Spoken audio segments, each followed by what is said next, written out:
1741 और 56 के बीच में अलीवर्दी खां, जो कि बंगाल के नवाब थे, उनके ऊपर भी मराठा जो सरदार थे वह रघुजी भोसले, उन्होंने आक्रमण किया था, लेकिन चौथ देकर उन्होंने अलीवर्दी खान ने उसे दूर किया। लेकिन तब तक उड़ीसा, बंगाल, झारखंड और बिहार में कुर्मी लोग सैनिक रूप में आए थे, और बहुत लोग लौटे और बहुत लोग नहीं लौटे। तो ये पहला फेज था। उसके पहले का इतिहास नहीं है। ये लोग दावा करते हैं कि हम लोग वैदिक एज से है, कि हड़प्पा कल्चर से है, ये भी अभी स्थापित नहीं हुआ। और वे लोग यहाँ पर आए सेकंड फेज में, वो था 1832 में, जब लॉर्ड विलियम बेल्टिक ने अफीम की खेती के लिए, जो कि वो लोग खेतीहर थे और खेती करने में बहुत एक्सपर्ट थे, यहाँ के आदिवासी जो है पगड़ी देकर, अपना धोती देकर भी रिक्वेस्ट किए यहाँ के अंग्रेजों को कि हम लोग अफीम की खेती नहीं करेंगे, चूंकि वो बहुत कठिन था। तब जाकर उनको बनारस, यूपी, बिहार आदि से उनको लाया गया। आदिवासियों की जमीन को राजा, रातू महाराजा और अन्य के थ्रू से उनको दिया गया, और कुर्मियों को दिया गया। उनके लिए तालाब खोदा गया, उनके लिए कुआं खोदा गया, और उससे अफीम की खेती करना शुरू किया। दो फेज में इनका है। और वे लोग यहाँ पर जरूर कोल विद्रोह हुआ, सब कुछ हुआ, लेकिन उसके बाद भी उनको यहाँ पर शांति से बसाया गया, और आज तक वो लोग है। तो फ्रैंकलिन साहब बोल रहे हैं कि कुर्मी लोगों का इतिहास झारखंड में या ये बिहार, बंगाल, उड़ीसा के क्षेत्र में 1741 के पहले नहीं है। बता रहे हैं कि कुर्मियों का 2 फेज में आगमन होता है झारखंड क्षेत्र में। पहला आगमन का काल बता रहे हैं 1741 में, जब मराठा सरदार राघोजी भोसले के नेतृत्व में मराठाओं का बंगाल के ऊपर आक्रमण होता है। और ये आक्रमण बाखला जी 1756 बता रहे हैं, 4 साल ज्यादा चले गए, लेकिन ये 10 साल का आक्रमण होता है, 1741 से लेकर 1751 तक। इस दौरान ये आक्रमण का काल होता है। और ये कहते हैं कि इस फेज 1 में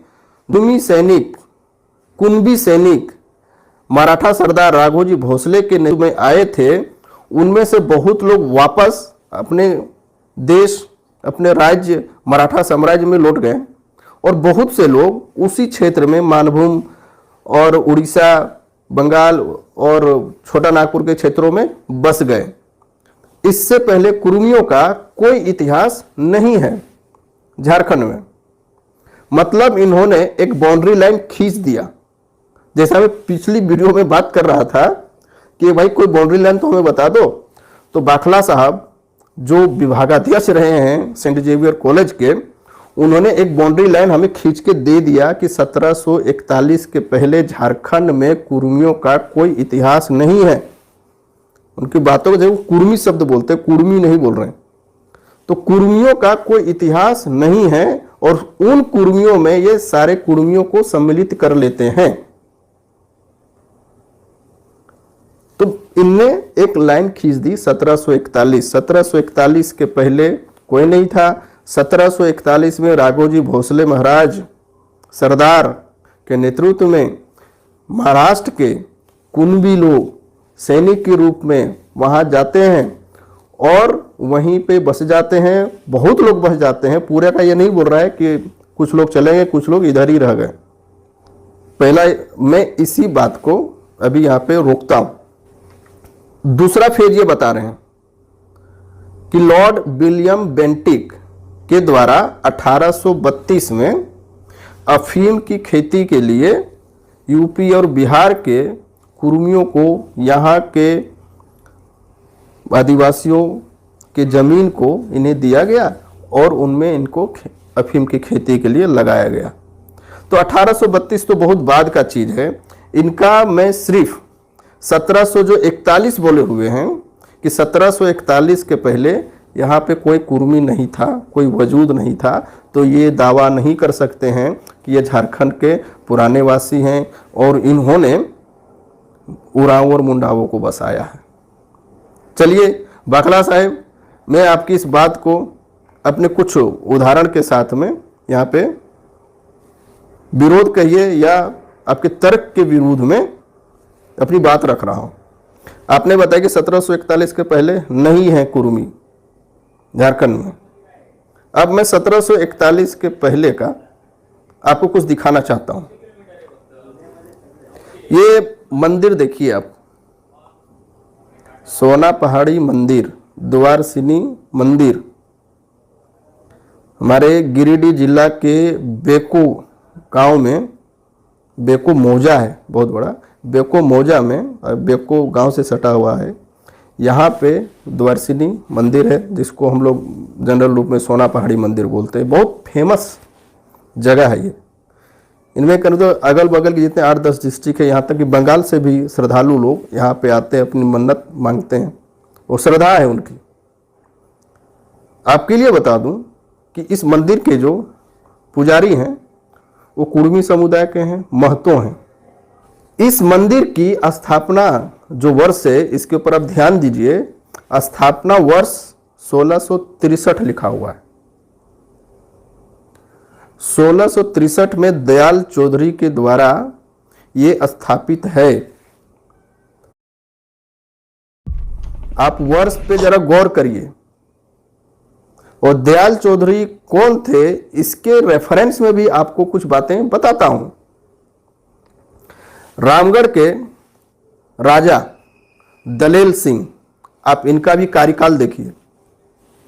1677 ईस्वी, 1677 ईस्वी में दयाल चौधरी बेको मौजा से ये जमींदारी का काम करते थे और टैक्स कलेक्शन का काम करते थे। मालगुजारी के रूप में दयाल चौधरी बेको मौजा से रामगढ़ को मालगुजारी भेजते थे।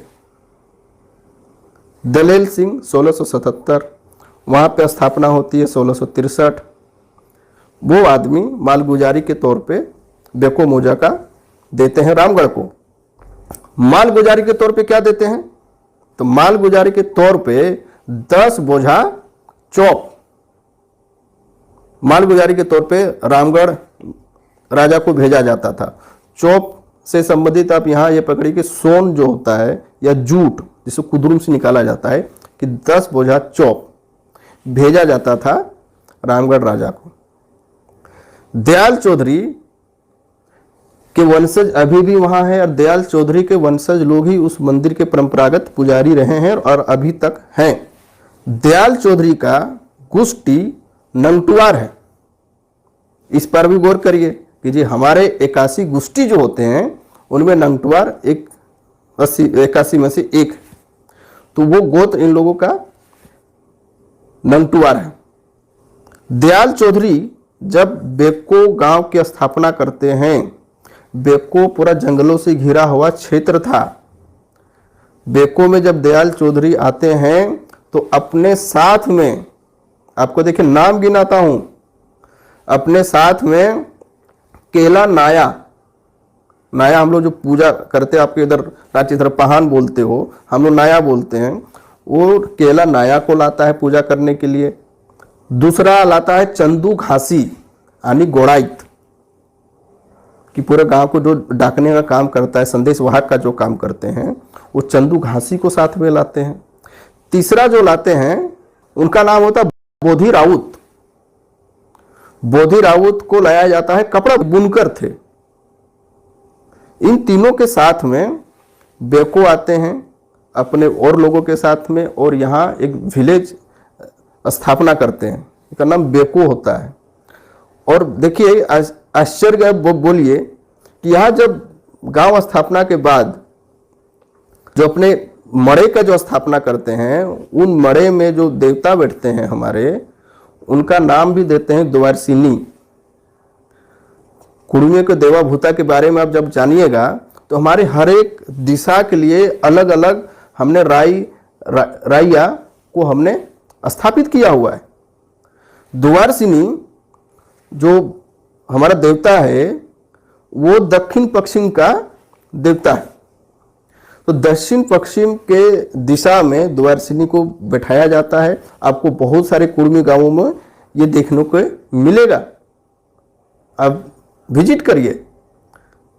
और जहां से आप आने की बात कर रहे हैं, मतलब 1741 और कहा 1663, मतलब सीधा सीधी 80 साल का फासला है। 80 साल मतलब 2 पीढ़ी का फासला है। 2 पीढ़ी के फासला में नमटुआर भी मिलता है, द्वारसिनी मां भी मिलती है, उनकी पूजा होती है। स्थापना दयाल चौधरी के द्वारा होता है। पूजा नया के लिए वहां रखा जाता है, महतो मेन मुख्य होते हैं। क्या ये विलेज सिस्टम महाराष्ट्र में है? होगा ही नहीं, क्योंकि 1741 कहाँ है, 1663 कहाँ है। और 1663 बोल देने से खाली 1663 में तो मनापना होती है। तो दयाल चौधरी का जन्म कब हुआ होगा? दयाल चौधरी का जन्म अगर हम मोटा मोटी भी पकड़ दे, कम से कम 40 साल पहले और लेके जाएंगे, क्योंकि एक ऐसा आदमी अपने युवा अवस्था में से देवाभूता की स्थापना नहीं कर सकता। इसलिए मोटा मोटी मान के चले कि 40 साल से ज्यादा ही होंगे। 1663 में जब स्थापना कर रहे हैं तो 40 साल और पीछे जाइएगा, 1620 के आसपास में इसका जन्म काल चला जाएगा। 1620 में जिनको आप शिवाजी के वंशज बोल देते हो, अरे शिवाजी का खुद जन्म 1630 ईस्वी में होता है। और उनके सैनिक तो भाई 1741 में आते हैं, और कहा 1620 जा रहा, हम 100 साल पीछे चले गए। कैसे इनको? अब आप ये बताइए कि यहां इनको मराठा लाए या कौन लाया? किस बेसिस पे आपने डॉक्टरेट करी, किस बेसिस पे आप विभागाध्यक्ष बने हुए बैठे हुए हैं, और कैसी कैसी गहल बहलियां करके आप लोगों को गुमराह करते हैं। आपने लगता रांची के या लंदन के किसी वाताकुलित हॉल में बैठ के अपना झारखंड का इतिहास आपने लिख के बता दिया। कुर्मी 1741 के पहले थे ही नहीं, वो लेके आए हमें मराठा वाले, जिनका मैं अभी उदाहरण दे रहा हूं। उससे पहले करीब 100 साल पहले का मैं उदाहरण दे रहा हूं। एक सिर्फ उदाहरण के तौर पे आपको बता रहा हूं कि 1741 के पहले 100 साल पहले हमारे यहाँ बसाहट को निश्चित रूप से देखा जा सकता है। फिर आप इतनी आत्मविश्वास के साथ में कैसे बोल देते हैं कि 1741 के पहले कोई कुर्मी था ही नहीं यहाँ पे? भाई आपकी विद्वता को लेवल को कहीं ना कहीं आपके ही वक्तव्यों द्वारा, आपके लिखे गए थीसिसों के द्वारा प्रश्न चिन्ह लगाता है। झारखंड की अस्मिता और झारखंड के जो समरसता की जो बात होती है, उसमें कहीं ना कहीं आप लोग सेंध मारने का काम करते हैं, उसे तोड़ने का प्रयास करते हैं आधारहीन बातें करके। चलिए इसमें हम और भी आगे बात बढ़ाते हैं। 1741 में राघोजी भोसले आते हैं बंगाल में। उस टाइम पे बंगाल के नवाब अलीवर्दी खां थे, बूढ़े हो चुके थे। 10 साल तक लगातार आक्रमण होता है मराठों का। थक हार के 1751 ईस्वी में यानी संधि को विवश हो जाते हैं बंगाल के नवाब, और इस संधि रखा जाता है कि सवर्णरेखा नदी है, उसके पार आपका हो गया यानी मराठा साम्राज्य में, और सवर्णरेखा के इधर जो पार्ट है यानी बंगाल का, वो हमारे ही अधिकार क्षेत्र में रहेगा। और इसके लिए आपको चौथ दिया जाएगा, यानी रेवेन्यू का 25% यानी 1/4 को ही चौथ बोला जाता था। तो उस हिसाब से रेवेन्यू सेट होता है 12 लाख रुपये। 12 लाख रुपये मराठाओं को देने का संधि होता है, या शांति वार्ता उसको कह लिए स्थापित करने लिए की जाती है। और इससे पहले जिस कारण से आक्रमण होता है कि उससे पहले 3 साल का बकाया यानी 32 लाख रुपये वो भी चुकाया जाता है। और इसके बाद सवर्णरेखा नदी के इधर और इनका शासन, और पूरा उड़ीसा के इधर छत्तीसगढ़ होते हुए नागपुर महाराष्ट्र तक, ये पूरा राघोजी भोसले यानी मराठाओं सरारों के अधीन में।